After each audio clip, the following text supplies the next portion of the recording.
नमस्कार, watch news देख रहे हैं आप। मैं हूं आपके साथ श्रुति राज। देखिए, बिहार में सड़क कनेक्टिविटी को नई रफ्तार देने वाली एक बड़ी परियोजना को मंजूरी मिल गई है। बक्सर से भागलपुर के बीच करीब 336 किलोमीटर लंबा 6 लेन ग्रीनफील्ड एक्सप्रेसवे बनाया जाएगा। इस एक्सप्रेसवे के तैयार होने के बाद बक्सर से भागलपुर का सफर, जिसमें अभी करीब 10 से 12 घंटे तक लग सकते हैं, घटकर लगभग 4 से 5 घंटे होने की उम्मीद है। यह एक्सप्रेसवे बिहार के 13 जिलों से होकर गुजरेगा। इनमें बक्सर, भोजपुर, अरवल, जहानाबाद, गया, नालंदा, शेखपुरा, लखीसराय, मुंगेर, नवादा, जमुई, बांका और भागलपुर शामिल है। यानी दक्षिण बिहार के एक बड़े हिस्से को सीधे, तेज और बेहतर सड़क कनेक्टिविटी मिलने वाली है। इस परियोजना की एक बड़ी खासियत यह होगी कि बक्सर में यह उत्तर प्रदेश के पूर्वांचल एक्सप्रेसवे से जुड़ जाएगा। इससे दिल्ली और लखनऊ की तरफ से आने वाले वाहनों को पटना के भारी ट्रैफिक से होकर गुजरने की जरूरत कम हो सकती है।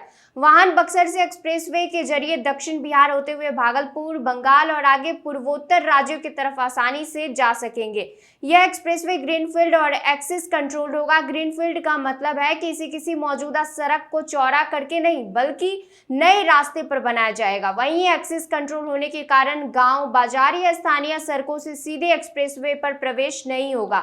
निर्धारित एंट्री और एग्जिट पॉइंट के जरिए ही वाहन एक्सप्रेसवे पर आ जा सकेंगे। इस सड़क पर जगह जगह चौराहे और ट्रैफिक सिग्नल नहीं होंगे और रेलवे क्रॉसिंग भी नहीं होगी। स्थानीय इलाकों को जोड़ने के लिए इंटरचेंज, फ्लाईओवर और अंडरपास बनाए जाएंगे ताकि एक्सप्रेसवे पर वाहनों की रफ्तार बनी रहे। रास्ते में सोन, पुनपुन, फल्गु और क्यूल जैसी नदियां भी आएंगी। इन्हें पार करने के लिए बड़े पुल और जरूरत के मुताबिक एलिवेटेड स्ट्रक्चर बनाए जाने की योजना है। साथ ही इस एक्सप्रेसवे को कई प्रमुख सड़कों से भी जोड़ा जाएगा, जिससे दक्षिण और पूर्वी बिहार के बीच कनेक्टिविटी और मजबूत होगी। सरकार इस परियोजना को सिर्फ सड़क निर्माण तक सीमित नहीं रखना चाहती। एक्सप्रेसवे के आसपास लैंड बैंक विकसित कर इंडस्ट्रियल हब, इकोनॉमिक जोन और लॉजिस्टिक पार्क बनाने की योजना है। इससे उद्योगों को बढ़ावा मिलने के साथ माल ढुलाई आसान होगी और नए रोजगार के अवसर भी पैदा हो सकते हैं। इस महापरियोजना को पीपीपी यानी पब्लिक प्राइवेट पार्टनरशिप मॉडल पर विकसित करने की योजना है। कैबिनेट की मंजूरी के बाद अब डीपीआर तैयार करने और आगे की जरूरी प्रक्रियाओं को पूरा करने का काम शुरू होगा।